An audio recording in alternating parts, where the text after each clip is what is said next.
오늘로 호세아서를 강의하기 시작한 지 26번째 시간이 되었습니다. 절기를 뛰어넘으면서 설교하다 보니까 지난해 11월부터 시작해서 10개월 만에 마치게 되었습니다. 강해 설교의 장점은 성경 말씀을 편식하지 않고 차례대로 다루며 읽어나간다는 점에 있습니다. 반면에 강해 설교가 어려운 것은 설교의 본문을 마음대로 선택하지 못하고 난해한 본문까지라도 다루어야 한다는 점입니다. 그런 면에서 한 권의 책을 끝냈다고 하는 것은 의미가 있는 일이고 또 은혜가 되는 수고가 됩니다. 러시아가 낳은 세계적인 문호 톨스토이는 인생론, 참회록이라고 하는 책에서 인생에 대한 우화를 글로 썼습니다. 어떤 사람이 광야를 지나가다가 사자를 만났습니다. 사자에게 쫓겨서 황급히 도망간 것이 물이 없는 우물이었습니다. 우물 속으로 뛰어들어갔는데, 그런데 그 우물에는 큰 뱀이 하나 입을 벌리고 있었습니다. 우물 밖에는 사자가 있고 우물 밑에는 뱀이 있어서 우물로 들어가지도 못하고 나가지도 못하게 되었습니다. 간신히 우물 안에 있는 나무줄기, 덩굴을 붙잡고 매달렸습니다. 그런데 덩굴을 붙잡은 손이 점점 힘이 빠져나가고 있었는데 어디선가 달콤한 냄새가 났습니다. 쳐다보았더니 나뭇가지 끝에 꿀이 몇 방울 흐르고 있었습니다. 그 꿀을 혀로 핥아보니까 맛이 괜찮았습니다. 그런데 또 머리 위에서 바스락바스락하는 소리가 나서 얼굴을 들어보니 덩굴의 그 가지 위쪽에서 흰지와 검은지가 이 나뭇가지를 갉아먹고 있었습니다. 이제 두 손을 놓지 않는다고 하더라도 결국은 이 쥐들이 나무를 다 갉아가지고 뱀에 떨어져서 죽을 수밖에 없는 인생이 되었다는 것입니다. 톨스토이는 이 이야기를 하면서 이것이 바로 인간이 세상을 살아가는 모습이라 그렇게 말했습니다. 빈손으로 왔다가 빈손으로 돌아가는 것이 인생이다. 당장에는 꿀을 빨며 달콤하지만 미래는 암담하다. 이렇게 말했습니다. 그리고 흰지와 검은지가 열심히 쏠고 있는 것은 바로 세월의 흐름이라는 것입니다. 그리고 그 세월의 흐름에는 또 끝이 있다고 하는 것을 말해주고 있습니다. 결국은 톨스토이는 이 짧은 이야기를 통해서 인생은 무상이고 진퇴양난, 엎친데 덮친 격 같은 것이 사람의 사는 모습이라 그렇게 말하게 되었습니다. 여러분은 어떻게 생각하십니까? 오늘 우리가 호세아서 14장 마지막 구절을 읽었는데 이 호세아서 14장은 호세아서의 요약이고 결론과도 같습니다. 하나님의 마음이 가장 잘 나타나 있는 구절이 바로 여기에 있습니다. 호세아를 떠났던 음란한 아내 고멜이 남편에게로 돌아와야 했던 것처럼 우상에게로 갔던 이스라엘은 하나님께로 돌아와야 합니다.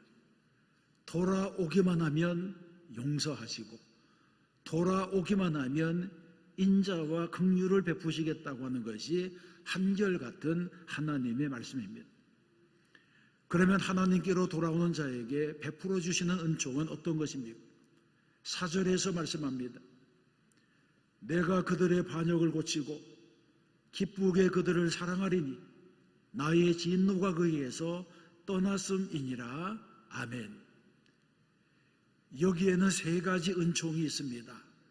고치시고 사랑해 주시고 용서해 주시겠다고 하는 약속입니다. 먼저 고친다고 하는 것은 죄로 인해 병든 영혼을 전인적으로 치료하신다고 하는 말씀입니다. 하나님은 병든 인간들을 고치시는 분입니다. 말라기 4장에 보게 되면 내 이름을 경외하는 너희에게는 공의로운 해가 떠올라서 치료하는 광선을 비추시겠다고 말씀했습니다. 하나님께서는 회개하는 자들에게는 치료의 광선으로 임하시겠다는 말씀입니다. 또 시편 107편에서는 그가 그의 말씀을 보내어 그들을 고치시고 위험한 지경에서 건지시는도다, 이렇게 말씀하시면서 하나님께서는 말씀으로 고쳐주신다, 그렇게 말씀하고 있습니다. 또 이사야 53장에서는 그는 실로 우리의 질고를 지고 우리의 슬픔을 당했다, 이렇게 말씀하시면서 메시아로 오신 예수님은 오늘도 십자가 보혈의 능력으로 우리의 병든 몸과 영혼을 고치신다는 것입니다. 기쁘게 사랑한다고 하는 이 말씀은 무조건적인 사랑을 의미합니다. 하나님의 사랑은 우리의 의로움 때문이 아니고 우리의 행위 때문이 아니라 하나님께서는 자신을 위하여 우리를 사랑하신다고 했습니다. 그래서 이사야 43장에서는 나하고 나는 나를 위하여 내 허물을 도말하는 자니 내 죄를 기억하지 아니하리라고 했습니다. 하나님께서는 단순히 용서만 하시는 것이 아니라 모든 죄를 지워버리시고 그 죄를 기억조차 하지 아니하시고 사랑해 주시겠다는 것입니다. 이런 하나님의 사랑이야말로 아가페의 사랑이고 하나님이 사랑의 근본이심을 말해주고 있습니다. 또 진노가 떠나갔다고 하는 말씀은 탕자가 돌아왔을 때에 무조건 용서해 주신 것처럼 회개하는 죄는 모두 용서하시겠다고 하는 말씀입니다. 그러므로 돌아오기만 하라고 하는 것, 이것이 선지자 호세아의 거듭된 요청입니다. 그러면 돌아온 자들은 어떻게 됩니까? 그 구체적인 축복이 5절에 기록되어 있습니다. 내가 이스라엘에게 이슬 같으리니 그가 백화화같이 피겠고 레바논 백향목같이 뿌리가 박힐 것이라.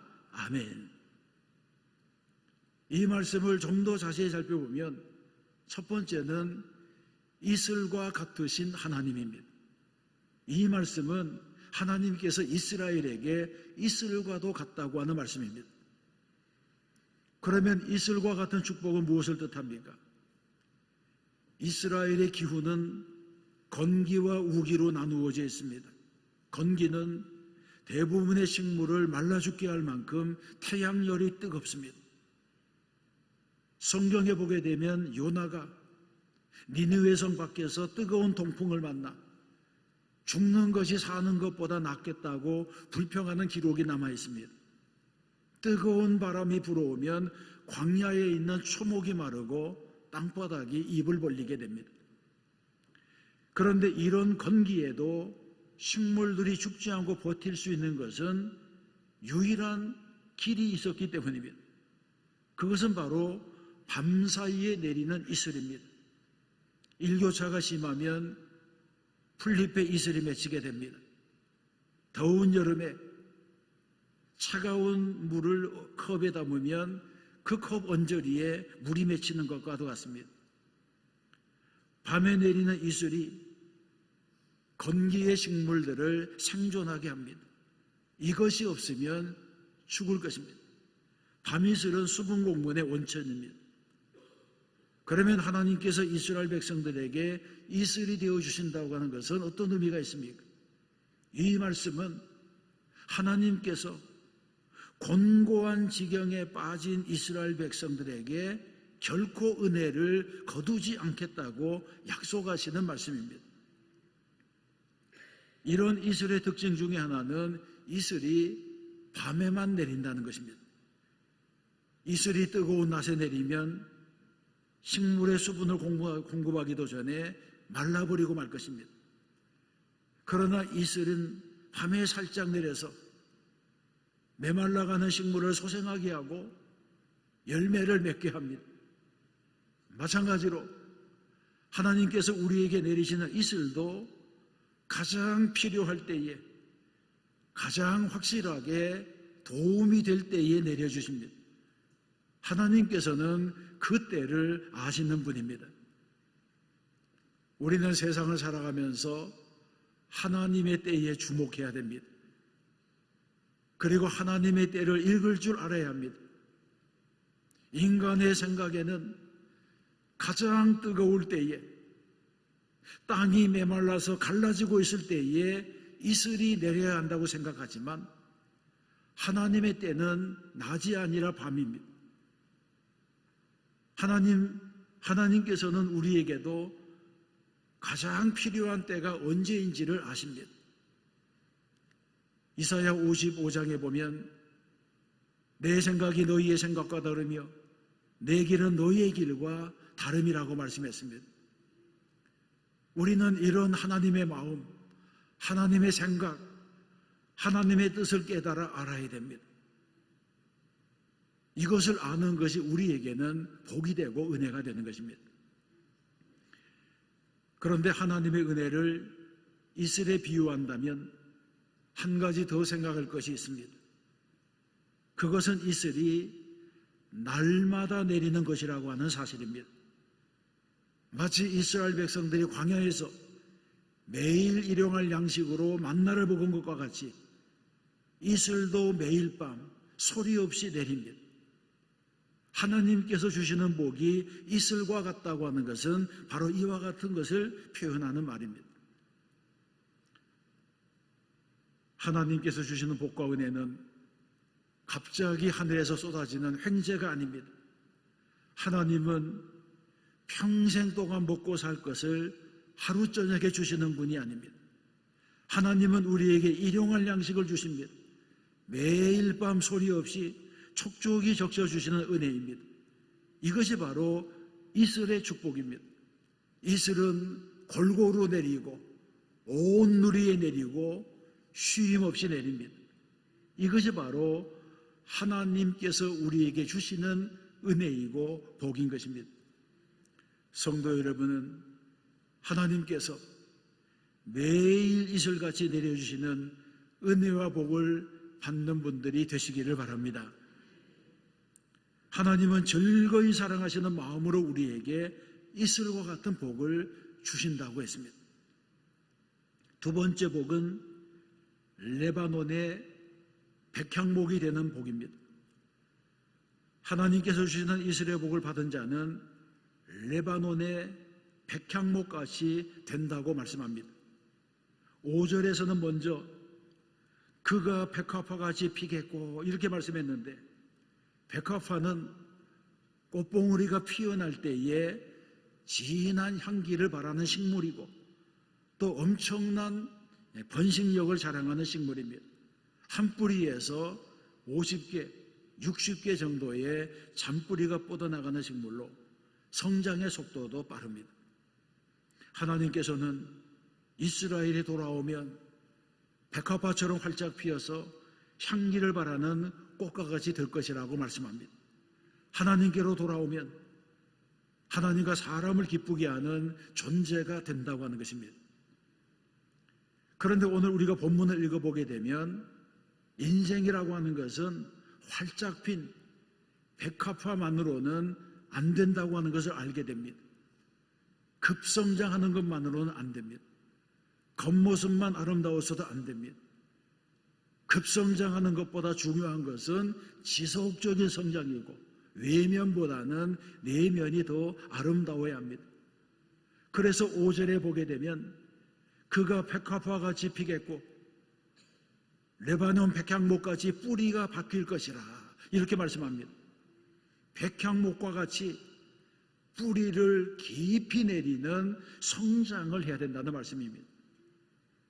나무는 뿌리가 깊어야 합니다. 뿌리 깊은 나무는 바람에 뽑히지도 않고 잘 견뎌냅니다. 아무리 좋은 나무라도 뿌리가 깊지 않으면 바람에 흔들리고 넘어가게 됩니다. 이탈리아에는 가는 곳마다 이태리 포플러가 많습니다. 그런데 대부분의 이태리 포플러가 비옥한 땅에 심겨져 있고 바람이 없는 땅에서 자라기 때문에 어쩌다가 심한 바람이 불면 큰 나무조차도 통째로 넘어지는 것을 볼 수 있습니다. 그러나 북미 대륙의 레드우드라고 하는 삼나무는 수령이 1000년, 2000년이 넘어가지만 폭풍과 비바람도 이겨내고 토네이도 속에서도 살아남습니다. 그 비결이 바로 뿌리에 있습니다.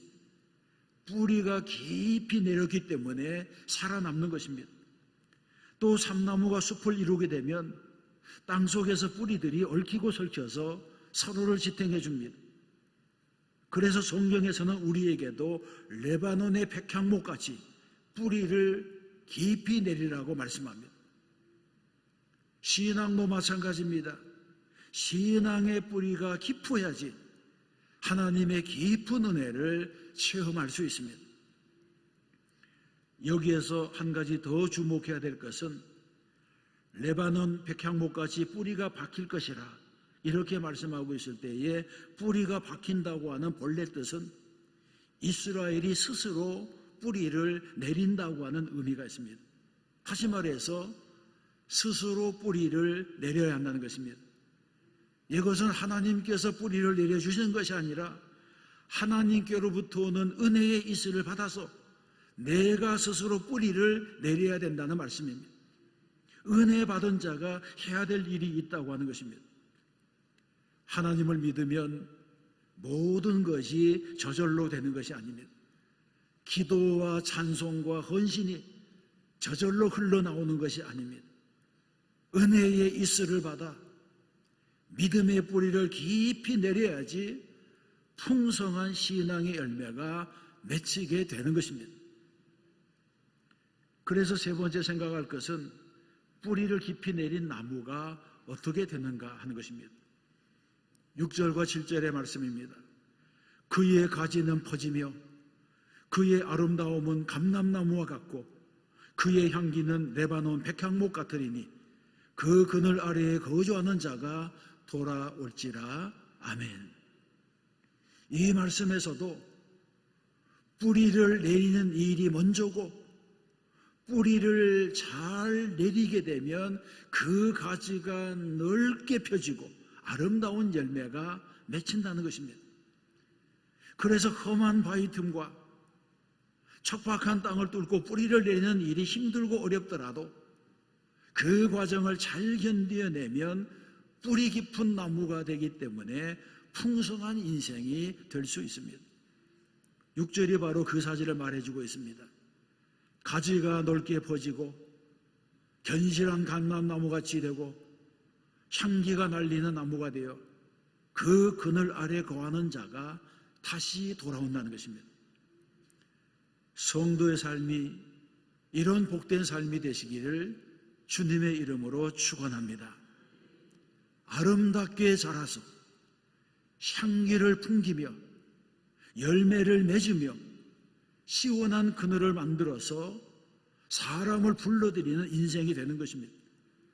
사람들이 나에게로 모여든다고 하는 것이 얼마나 복된 일이 됩니까?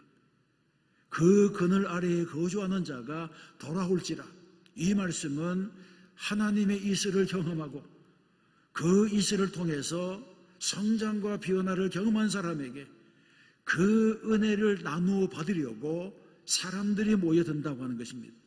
이것이 바로 진정한 성공의 사람들, 진정한 성공에 이른 사람들이 누리는 축복이 되는 줄로 믿습니다. 사랑하는 성도 여러분, 이제 호세아서는 대단원의 막을 내리고 있습니다. 이스라엘이 패역함에도 불구하고 여호와께로 돌아오라고 선언하는 호세아의 간절한 부르짖음에 에브라임이 응답하고 있습니다. 8절의 말씀입니다. 에브라임의 말이 내가 다시 우상과 무슨 상관이 있으리요 할지라. 아멘. 이 대답은 호세아서 전체를 통해서 하나님이 가장 듣고 싶어 하시던 대답이라고 할 수 있습니다. 이 대답은 바로 이런 표현입니다. 하나님, 이제 더 이상 하나님 외에 어떤 신도 찾지 아니하겠습니다. 하나님이 아닌 바알이나 물질이나 그 어떤 것을 향해서라도 나의 신이라고 말하지 않겠습니다. 나는 더 이상 인생의 쾌락이나 성공이나 명예를 우상으로 삼지 않겠습니다. 하나님 외에는 다른 어떤 것도 주인으로 모시지 않겠습니다. 이제부터는 오직 하나님만을 섬기겠습니다. 이런 고백을 이제 하나님께 드리고 있는 것입니다. 이런 고백이 저와 여러분의 신앙 고백이 되어야 할 줄로 믿습니다. 내가 다시 우상과 무슨 상관이 있으리요?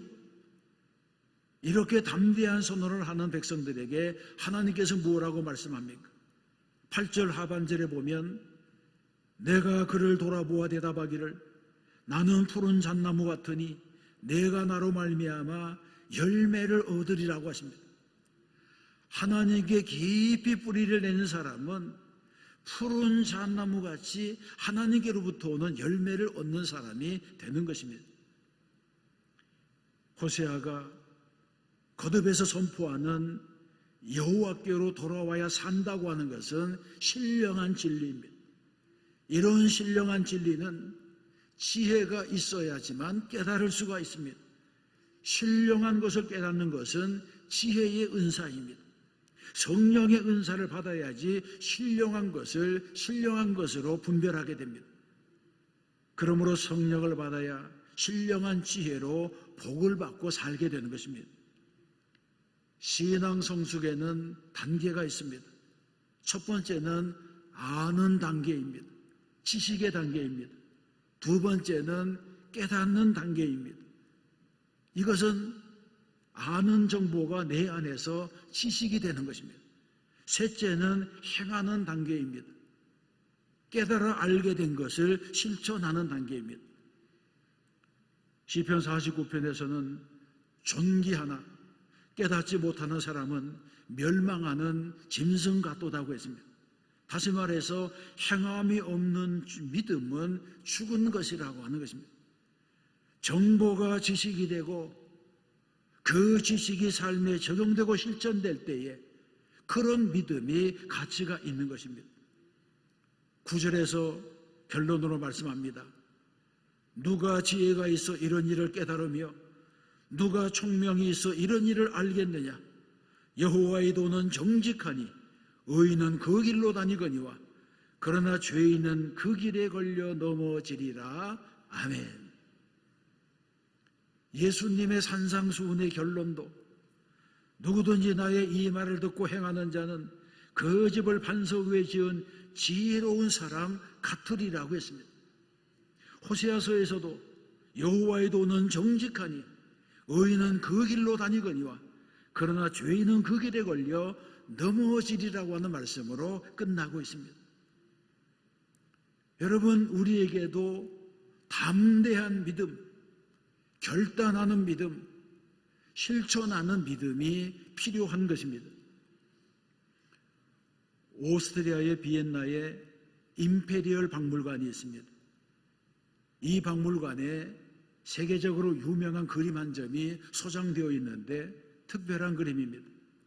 그 그림은 로마의 황제인 데오도시우스가 교회에 들어가려고 하는데 주교가 교회의 문을 가로막고 선 채로 못 들어갑니다. 이렇게 저지하는 그림입니다.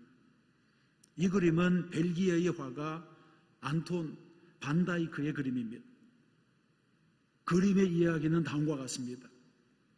주후 390년 데살로니가에서 로마에 항거하는 반란이 일어났습니다.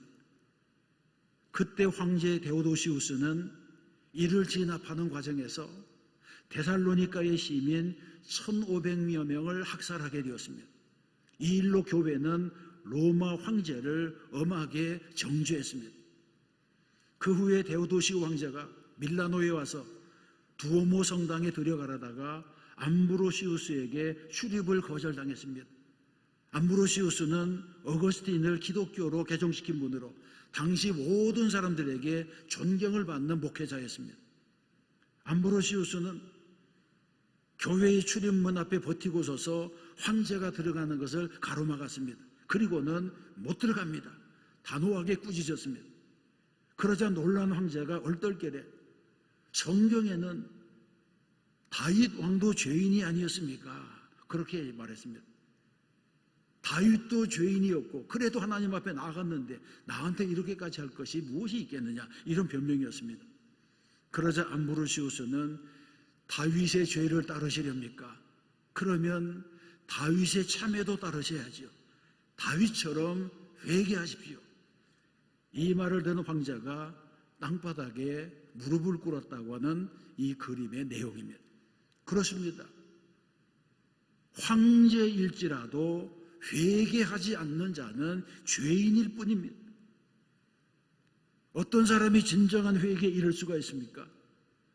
죄밖에는 부끄러워할 것이 없는 사람, 십자가밖에는 자랑할 것이 없는 사람, 하나님밖에는 두려워할 것이 없는 사람, 이런 사람이 진정한 회개에 이르는 사람이 될 수 있습니다.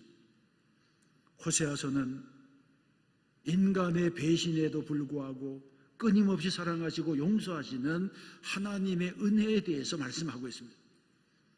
우리는 하나님의 은혜 안에 들어와서 승리하는 성도가 되어야 할 줄로 믿습니다.